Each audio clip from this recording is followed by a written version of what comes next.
You wake up in the morning, go to the kitchen, prepare the coffee, and, for a second, look at the clock on the wall.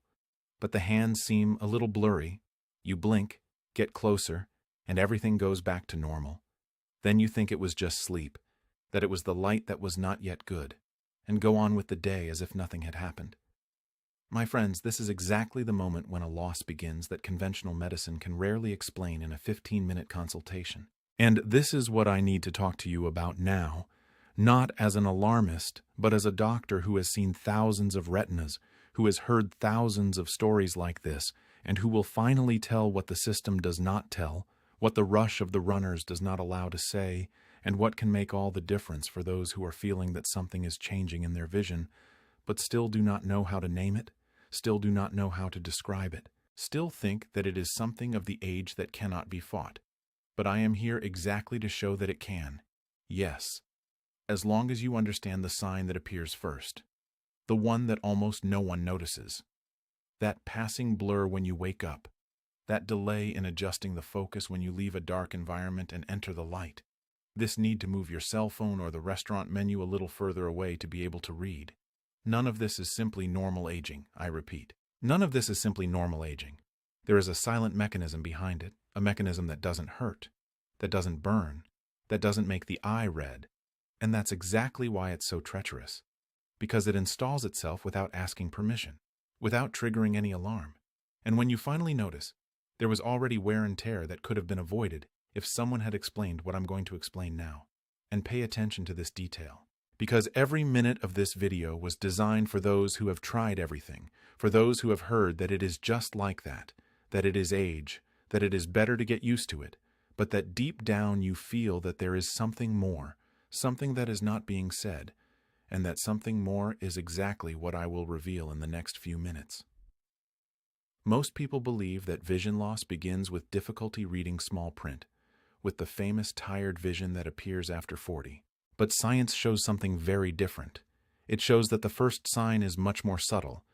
It is a change in the way you perceive contrast, in the way you distinguish very similar tones. And this happens long before any difficulty with fine print. Think with me. Have you ever noticed that to drive at night the headlights bother a little more than they did before? Have you ever noticed that to sew a dark garment with dark thread, you need more light than you needed 5 or 10 years ago? Have you ever found yourself increasing the brightness of the television even during the day? Have you entered a movie theater and it took you a long time to find your way around the dark room while other people were already seated? Have you ever looked for a black shoe inside a closet with little light and realized that the hand groped more than the eyes guided? These are the truly early signs, the signs that no one tells, the signs that the quick consultation doesn't investigate, and they happen because the retina, that very thin membrane that lines the back of the eye, is starting to suffer from something that I'm going to detail in a moment. But before I get there, I want you to keep 2 promises that this video will fulfill. The first promise is that you will understand what exactly is the mechanism that steals vision little by little, not with complicated names, but with a clear explanation, the way that every patient deserved to hear. And the second promise is that you will discover the steps that science already knows to slow down this process, steps that depend much more on you than on any prescription that someone can deliver on paper. And now, with these 2 questions open in your mind, let's move on to what's actually going on inside your eyes as you watch this video. Imagine that the back of your eye is like a garden that needs to be watered all the time. Each cell of the retina depends on a constant flow of blood that arrives through very fine vessels, so fine that a grain of sand would be a mountain near them. These vessels carry oxygen, carry nutrients, and also remove the waste that the cells produce every second. Because the retina is one of the tissues that works the most in the entire body, it processes light, transforms light into an electrical signal, sends this signal to the brain, and all this at a speed that no camera in the world can imitate. But there is a detail that changes everything. These blood vessels are covered by a layer of cells that should be smooth, like the surface of a mirror. But over the years, and depending on what you eat, how much you move, how much you sleep, and even how much you expose yourself to certain types of light, this layer is attacked. It stops being smooth, it becomes rough, and when it becomes rough, the blood does not flow with the same freedom. It is as if the river that watered the garden began to encounter small dams, and then the irrigation becomes irregular, Some parts of the garden receive less water, and these parts, when they are the cells of the retina, begin to malfunction before dying, much earlier. And it is in this phase of malfunction that the first signs appear. Those signs that almost no one notices. Think about the story of Mrs. Celeste, a 63-year-old lady who arrived at the office brought by her daughter. Her daughter was worried because her mother had crashed her car in reverse into a pole that she did not see, but Mrs. Celeste said that her vision was great, that she had had her eye exams 2 years ago, and the prescription for her glasses was still useful. And in fact, when we tested her vision with the letter chart, she was doing well. She was doing very well. But then I asked her a different question. I asked her if she noticed that finding a dark object inside a dark drawer was more difficult, and she stopped, thought, and her eyes filled with tears. Because she knew exactly what I was talking about. She lived it. She had adapted to turning on the light in the closet even during the day. She had adapted to asking her husband to read the price on the supermarket label when the letter was gray on a white background. And she had never told any doctor about it because she thought it was silly, that it was freshness, that it was normal. But it wasn't normal. It was the first sign, the sign that appears first. And here's what almost no one explains. Vision is not just seeing letters. Vision is contrast. It's depth. It's adaptation to light, and these functions depend on different cells inside the retina. Cells called rods, who are precisely the ones who suffer the most from the lack of circulation. The ones who get sick first. The ones who scream softly before the others start screaming too. And Mrs. Celeste was not going blind, but she was losing a part of her vision that no letter chart measures. And this part, my friends, is the one that makes you recognize a face in a room with little light. It's the one that makes you see the step of the sidewalk when the sun is setting. It's the one that makes you drive safely in the late afternoon. Now I need to slow down a little and talk to you in an even closer way, because what I'm going to say now may hurt, but it's a pain that heals. It's a pain that wakes up, and I say this with all the respect you deserve, with all the affection of someone who has sat in front of so many people and seen the fear in their eyes. Have you ever looked in the mirror and felt that you are not recognizing yourself? Not by the way you look, but by the feeling that your body is slowing down, that your memory is playing tricks, that the disposition you had will not come back, and you have ever thought that maybe this is the beginning of a decadence that no one can stop. Because I am here to tell you that this sensation has a name, it has a cause, and it has a solution. But the solution is not in a miraculous medicine that promises to restore the vision of 20 years. The solution lies in understanding what is stealing your vision every day, in silence, and acting on it with the precision that science already allows. And that's exactly what the next few minutes will give you. And if you've made it this far, it's because you're the kind of person who doesn't give up, who wants to understand, who deserves to know the whole truth, not just the piece that fits in a health insurance consultation. Let's go now to the first big revelation. And it has to do with something that you do every single day, something that seems harmless, something that's in your breakfast, in your lunch, and in your dinner. I'm talking about sugar, but not the sugar that you put in the cup. I'm talking about something much deeper, of a process that happens inside your blood when glucose levels rise and fall like a roller coaster throughout the day. And this process is so silent, so constant, that most people only discover that it exists when it has already caused damage that appears in the tests. But then the damage is already done.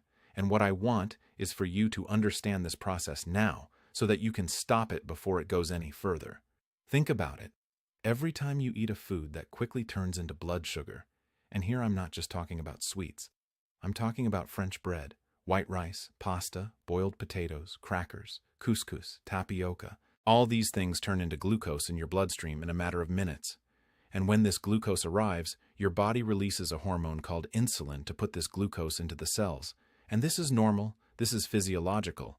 The problem is when these peaks happen many times a day, for many years, because the proteins that form your eyes, the natural lens that you have inside the eyeball, and the cells of the retina, they are like raw egg whites, transparent, flexible, perfect, except that when excess sugar circulates through the blood, it sticks to these proteins as if it were a glue, and when it sticks, it toasts, it caramelizes, just like the egg white that turns white and hard in the pan.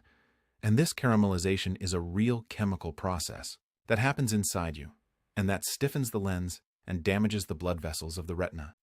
And the scariest thing is that it starts long before any blood test shows diabetes.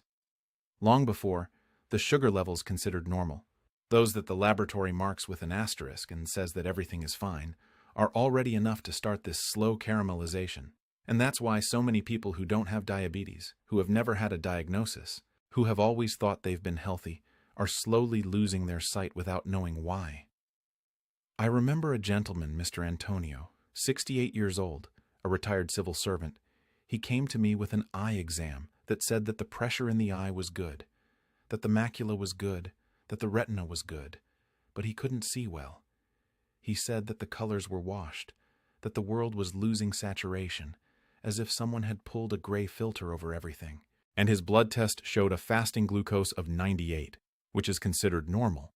But when I asked for a different test, a test that measures glucose after meals, the so-called postprandial glucose, the number rose to 160, and this means that at each meal, Mr. Antonio's blood turned into a sugar syrup that bathed his eyes for hours, caramelizing proteins, stiffening the lens, intoxicating the cells of the retina, and no doctor had ordered this test before, because the standard protocol does not ask for it, because the 15-minute consultation does not give time, because the system treats fasting glucose as if it were the only truth, but it is not. And here is the common mistake that nullifies the benefit of those who think they are taking care of themselves. You can even avoid white sugar. You can even change soda for natural juice. But if you eat French bread, white rice, pasta, crackers, boiled potatoes, all these things turn into blood sugar in a few minutes, and they turn into sugar just as quickly as pure sugar. And that generates the spikes that caramelize your eyes while you're sitting on the couch watching television, thinking that everything is fine because the fasting test came back normal. Pay attention to this detail because this changes everything. The retina has cells that are experts in capturing light and transforming it into an image. But these cells have no defense against excess glucose. They are like sponges. They absorb the glucose that is in the blood without needing insulin. That is, even if your pancreas is working perfectly. Even if you don't have any insulin resistance. If the sugar rises in the blood, it goes straight into these cells and inside it causes damage. It binds to proteins. It generates free radicals, which are unstable molecules that come out burning everything around, like sparks that fall on a dry carpet, and these sparks damage the membranes. They damage the genetic material of the cells. They pave the way for the cell to die prematurely, and the worst thing is that this process does not cause pain, does not cause redness, does not cause any acute symptoms. It is silent like rust that corrodes a gate from the inside while the paint on the outside still looks whole. And when the paint finally bursts, the gate is already compromised. And that's exactly how the person discovers that they have a serious vision problem. When the gate bursts, when the stain on the retina has already set in, when the lens is already opaque enough for cataracts to be diagnosed, and then the conversation is different. Then the conversation is about surgery, about procedure, about trying to recover what has already been lost, and not about prevention, which is what should have been done years before. Now I want to take a break from the content to talk to those who are watching now, with you who have followed me so far. If this information about sugar caramelizing the proteins in the eyes made sense to you, if you have recognized any of these signs in your life or in the life of someone you love, I ask you to leave your city in the comments, only your city, so that we can form a community of people who are waking up to the truth about their own health. And if you can leave your like and subscribe to this channel, you help me to continue bringing content like this. Content that will not appear on your television, that will not be delivered in a quick consultation, but that can change the course of your vision in the coming years. And now we are going to go back, because the second revelation is even more important, and it has to do with something that you may be eating thinking you are protecting yourself, but that may be nullifying all the effort you make to see well. There is a group of oils that have entered our diet massively in the last decades, and I will talk about them in a way that you will understand perfectly. Think of the vegetable oils that you use for cooking, soybean oil, corn oil, sunflower oil, canola oil. These oils are sold as healthy. They are sold with green packaging, with sunflower designs, with the word light written highlighted. But here's what almost no one explains. These oils are extremely fragile when heated. They oxidize. And oxidizing means that they turn into substances that attack the walls of blood vessels, including the vessels of the retina. And it's not just when you fry an egg, it is also inside your body, because these oils are rich in a type of fat that, when it enters the bloodstream, if there is not enough antioxidant protection, undergoes the same oxidation process, generating particles that scratch the inner layer of the vessels, like a very fine sandpaper that passes and leaves scars. And these scars are the places where cholesterol is deposited, where plaque forms, where the flow of blood begins to be interrupted, and the eye, which is the most vascularized organ in the body in relation to its size, suffers first because the vessels are so thin that any partial obstruction already causes cellular suffering. And the first symptom, guess what, is not blindness. It is that difficulty seeing in the dark. It's that sensitivity to light that didn't exist before. It's that blur when you wake up that disappears, but that comes back faster and faster. I'm going to tell you the case of Mrs. Margarita, a 71-year-old widowed woman who cooked every day for her grandchildren. And she was proud to use sunflower oil because she had heard on television that it was the healthiest, that it was good for the heart, that it was light and did not clog the veins. She fried the steak, made the rice with a generous thread, roasted vegetables with a good amount, and she never understood why her vision was getting worse so fast, even with controlled glucose, even without diabetes, even with impeccable blood pressure. And when I explained to her that the oil she used every day, when heated, it generated substances called toxic aldehydes, which are known to damage retinal cells, she was silent for a moment, and then she told me a phrase that I have never forgotten. She said, "Doctor, so I spent 20 years poisoning my eyes thinking she was taking care of me." And this phrase, my friends, sums up the silent tragedy that happens in millions of Brazilian kitchens. And here is the common mistake that nullifies the benefit. Many people exchange saturated fat for vegetable oil, thinking they are protecting the heart, and they are not wrong in part. But what they do not count is that refined vegetable oil, when heated, becomes a balm for your eyes. And the solution is not to go back to lard and fry everything. The solution is to understand that temperature is the key factor, that refined vegetable oils should not be heated, that to cook at high temperatures you need more stable fats, such as extra virgin olive oil, which has a greater resistance to oxidation, or coconut oil, or even steamed cooking with water. Bake at a lower temperature. And if you're thinking, but I don't fry anything, I just saute, know that sauteing already reaches temperatures that degrade these oils, and the damage accumulated over 20-30 years is what appears when you are already diagnosed with macular degeneration or early cataracts. And the worst thing is that no one relates one thing to the other, because the interval between cause and effect is so long that the human mind does not connect, but physiology connects, biochemistry connects. And I am here to connect for you. And there's more. These refined vegetable oils are not only in your kitchen, they are hidden in practically all the industrialized products you consume. They are in cookies, snacks, margarines, loaf breads, ready-made cakes, packaged soups, tablet spices. And this means that even if you don't use soybean oil in your pan, you may be ingesting huge amounts of it without knowing it, and every time these oxidized fats enter your blood, they go straight to your vessels, including the vessels in your eyes, and cause that sandpaper process that I described, and the retina, poor thing, suffers in silence. And the first sign, once again, it's that blur that appears and disappears. It's that sensitivity to light that increases. It's that difficulty driving at night that you think is normal for age, but it's not. It's the accumulation of decades of silent aggression. Now let's go to the third revelation, and it has to do with light. With the light that enters your eyes every day, and that may be accelerating your loss of vision without you realizing it. I'm not just talking about sunlight, although it's very important. I'm talking about a specific type of light that's on screens, in cell phones, computers, modern televisions, in the white LED lamps that we put at home thinking it was economical. This light has a high-energy blue component, and this component crosses all the layers of the eye and directly reaches the retina. But the detail that almost no one knows is that the retina has a defense mechanism against this light, a pigment called lutein, which works like an internal sunglasses, like a natural filter that absorbs the blue and protects the cells.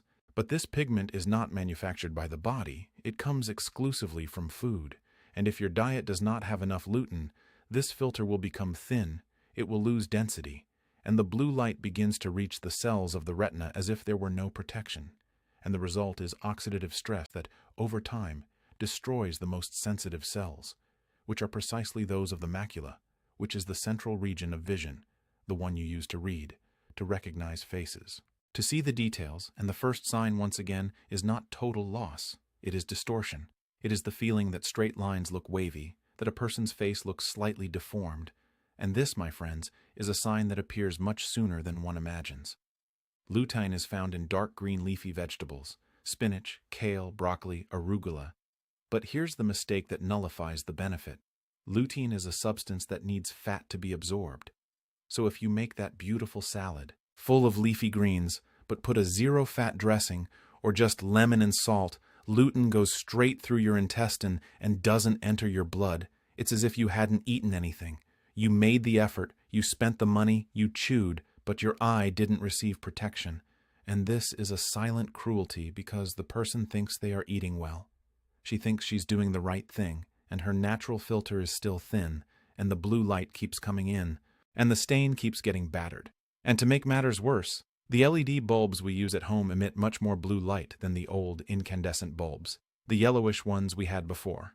And we spend hours in front of the cell phone, often with the brightness at maximum, and before bed, which is the worst time, because night blue light also disrupts the production of a hormone called melatonin, which is not only useful for sleep, it also serves as an antioxidant for the retina. That is, when you use your cell phone at night, you are doing two aggressions at the same time. You are throwing blue light on the retina, and you are suppressing melatonin that could help repair the damage. And this, repeated night after night, year after year, is one of the factors that makes vision age faster than it should.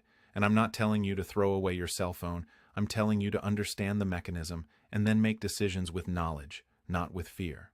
Think of Mrs. Celia, a 65-year-old retired teacher who read on the tablet every night before going to sleep.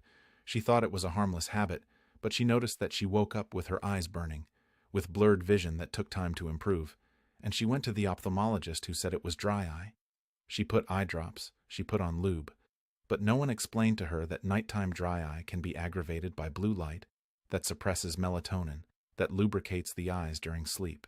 And she kept using the tablet and her vision kept getting worse, and when she got to me, the first thing I asked was about the time of the screens, and she told me, "Doctor, I read until I fall asleep." And then I explained that her eye was being attacked every night, and that the eye drops were a necessary palliative, but that the root cause was the blue light and the lack of lutein in her diet. And she changed. She started reading in paper books with an indirect yellow light. She started eating a spinach salad with olive oil every day, and in 3 months she told me that the blur when she woke up had disappeared, that her eyes no longer burned, and that she could read the television subtitles without squinting. And this is not a miracle. It is physiology. It is giving the body what it needs to defend itself.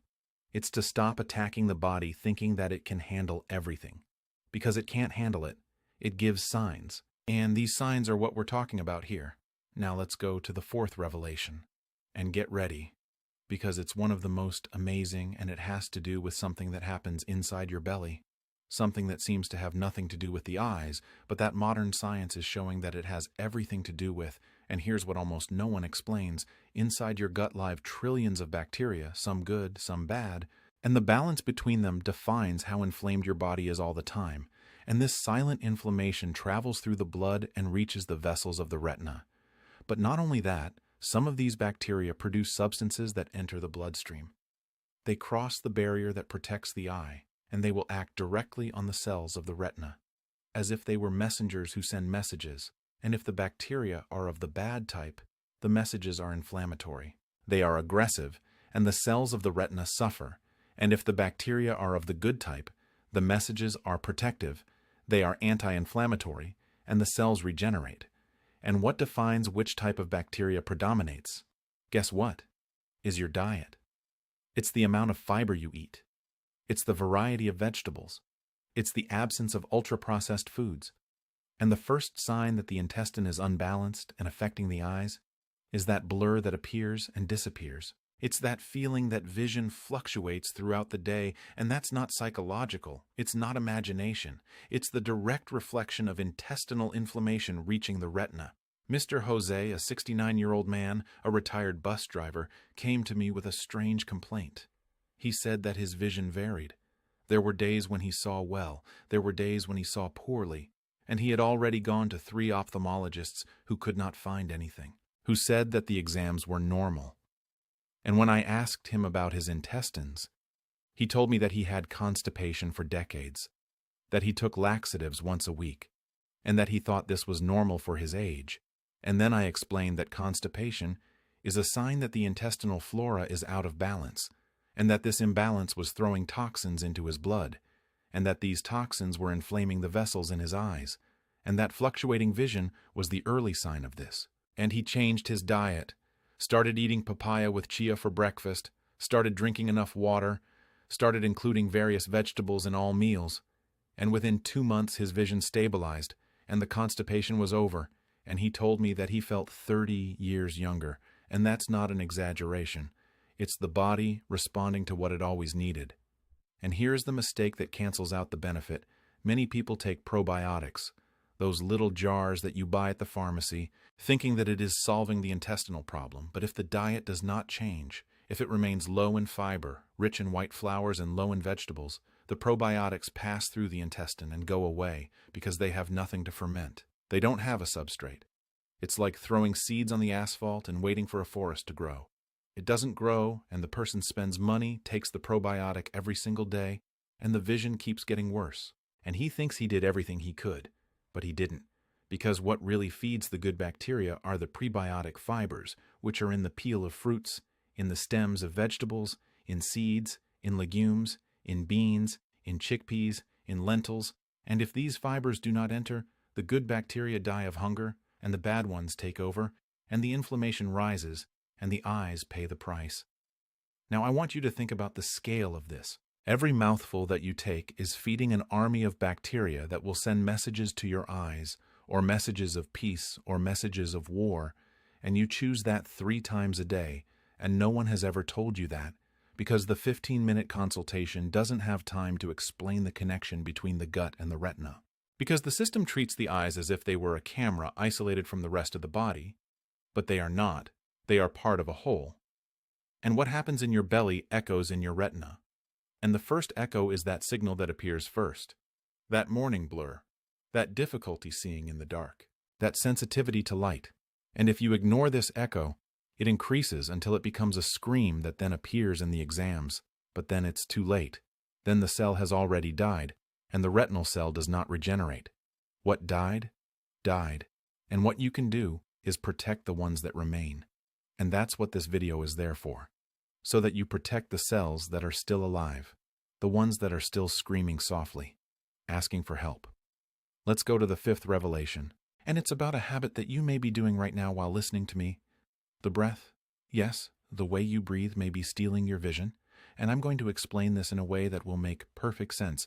Inside your blood, there is a balance between the oxygen that comes in and the carbon dioxide that goes out, and this balance is regulated by breathing.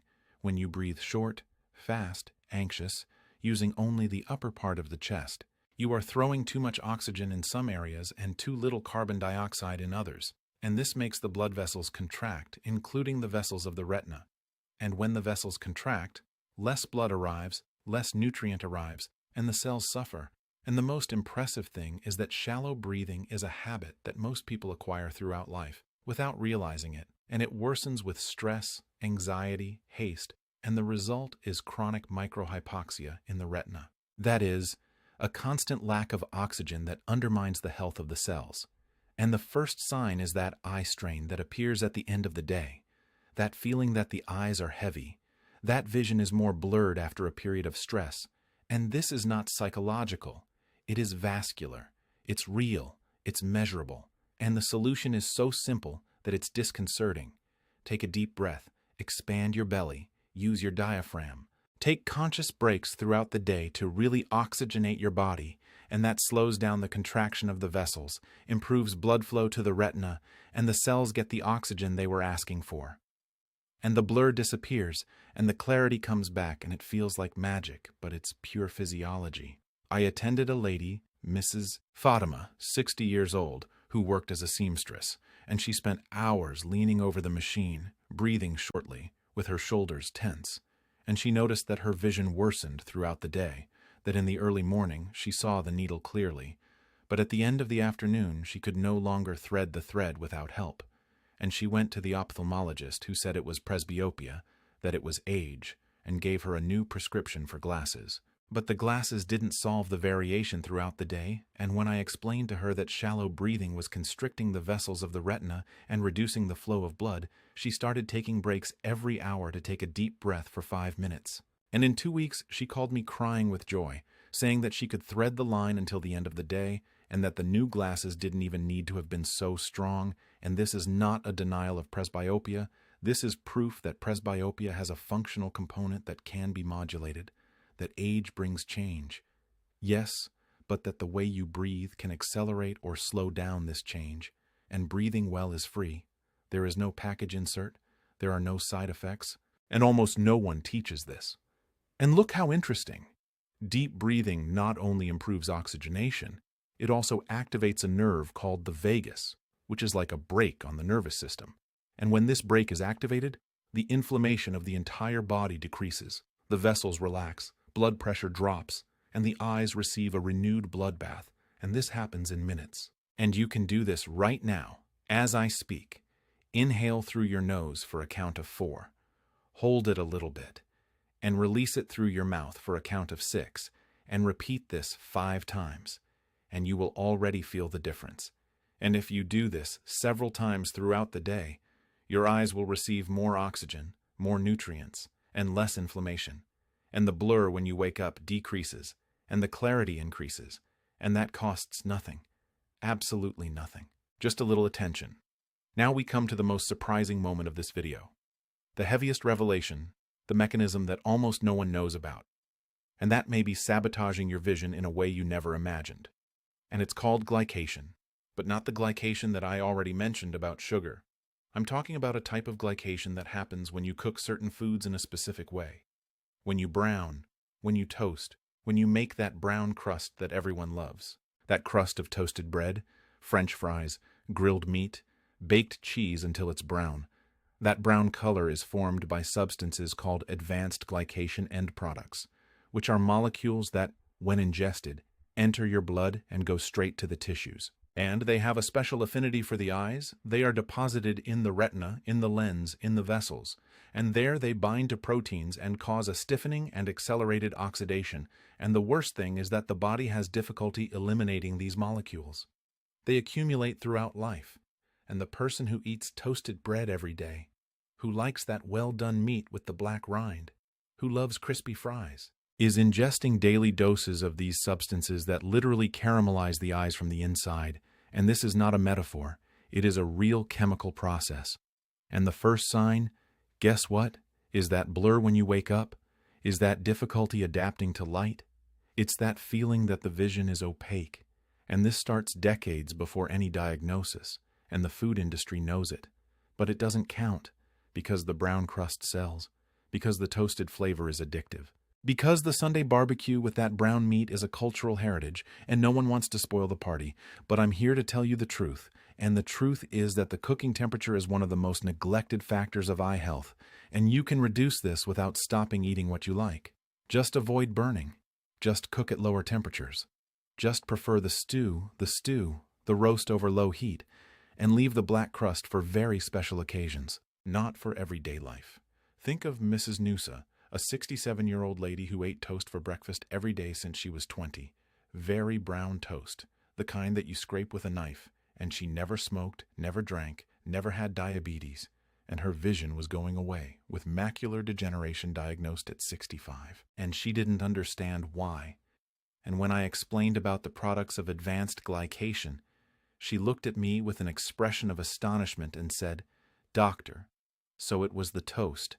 And I replied, "Mrs. Noosa, it wasn't just the toast, but the toast did contribute along with other factors," and she stopped the toast. She started to eat fresh bread. She started to steam more, and the progression of degeneration slowed down, and she kept her vision useful for longer. And that's what matters. To gain time, to gain quality, to gain autonomy, because to lose her sight is to lose independence. It's to depend on someone to read a bill, to see the face of a grandchild, to cross the street. And if you can postpone that by changing the way you cook, why wouldn't you? Now let's go to the penultimate block, and I want to talk about the traitors. About those foods that dress up as healthy but that are sabotaging your vision in silence. The first of them is natural fruit juice, the one that you make with all the affection, with fresh fruits, and you think you are doing a huge good. But when you squeeze the fruit, you remove the fiber, and what's left is a concentrated solution of fructose, which is the sugar in the fruit. And fructose in large quantities is even more damaging to the eyes than glucose, because it caramelizes proteins harder, and it overloads the liver, and it causes uric acid spikes that inflame the vessels. And the orange juice you have for breakfast, that generous glass, may be bathing your eyes in a kind of sugar that accelerates glycation. And here's the mistake that nullifies the benefit. The whole fruit is wonderful. The fiber in it holds the absorption of sugar, and the fructose is released slowly. No peaks, but juice, even natural juice, is a fast-absorbing fructose bomb.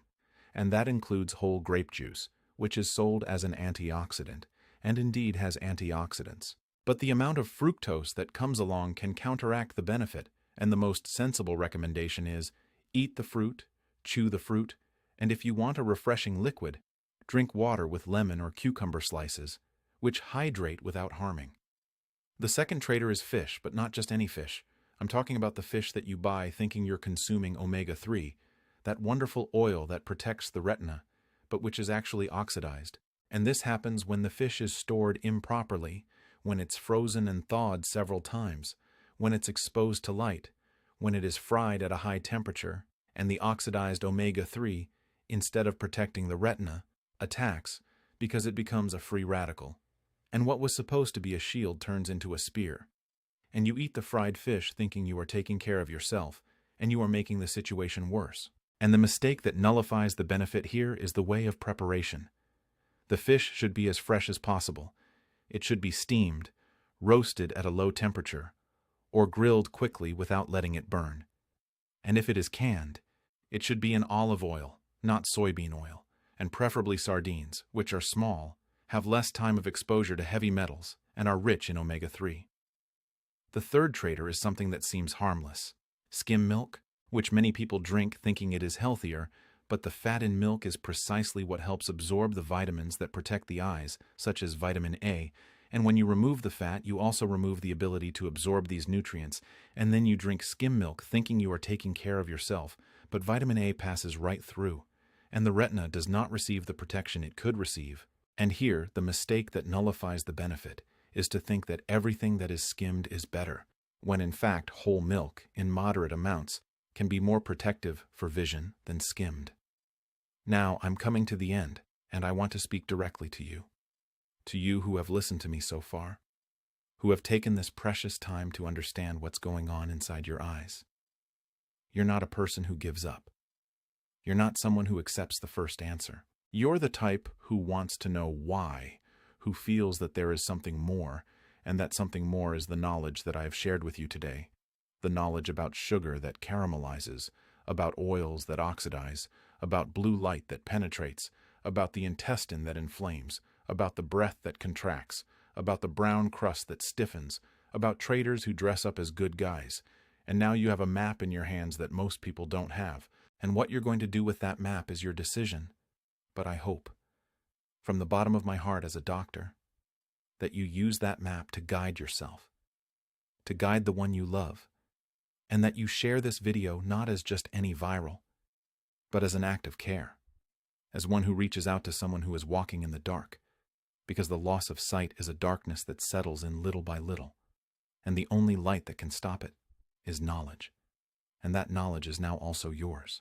And you can light it on whoever is nearby, for your spouse who has tired eyes and thinks it's normal, for your brother who drives at night and complains about the headlights, for your friend who turned up the brightness of her cell phone and still squints, for everyone who needs to hear what you heard today. And if this content made a difference to you, leave your city in the comments, share it with those who need it, and remember that this video is educational. It complements your medical follow-up. It does not replace the appointment with your ophthalmologist.